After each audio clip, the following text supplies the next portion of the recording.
उत्तर प्रदेश के पीलीभीत जिले की एक रात, एक ऐसी रात जो हमेशा की तरह शांत थी, लेकिन उस शांति के भीतर छिपा था एक शिकारी और उसका अगला निशाना तय हो चुका था।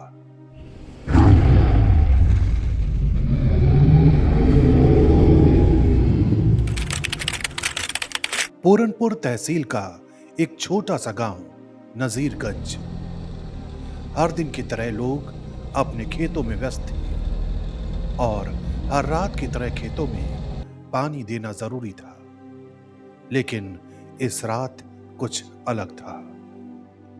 49 साल के हंसराम अपने बेटे राजकुमार और भतीजे लाला राम के साथ खेत में पानी दे रहे थे। आसमान में बादल थे और चारों तरफ सिर्फ अंधेरा, एक टॉर्च की रोशनी और पानी की कलकल।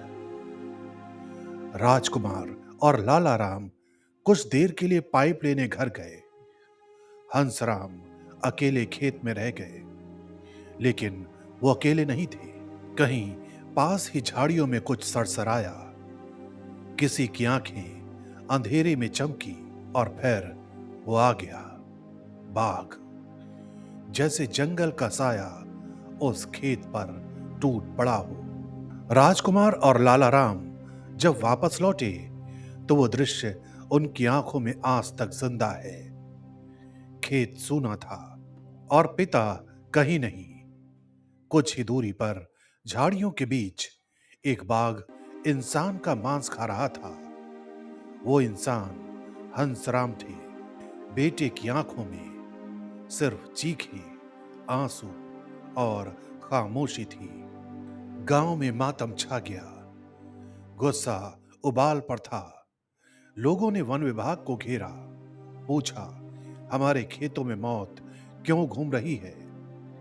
हमारे लोग जंगल के शिकार क्यों बन रहे हैं? वन विभाग हरकत में आया। 3 जिलों पीलीभीत, लखीमपुर और शाहजहांपुर की टीमें सक्रिय हो गईं। बाघ की तलाश शुरू हुई, लेकिन तब तक शिकारी अंधेरे में खो गया था।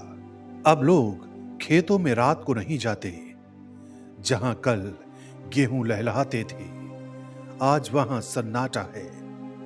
बच्चे डरकर दरवाजे बंद कर लेते हैं, क्योंकि शिकारी अब हमारे बीच आ चुका है। ये कहानी सिर्फ हंसराम की नहीं, ये कहानी हर उस इंसान की है जो खेत में अन्न उगाता है और शिकार बन जाता है।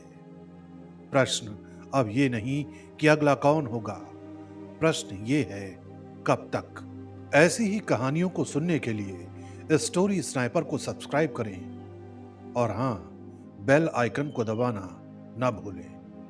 नमस्कार।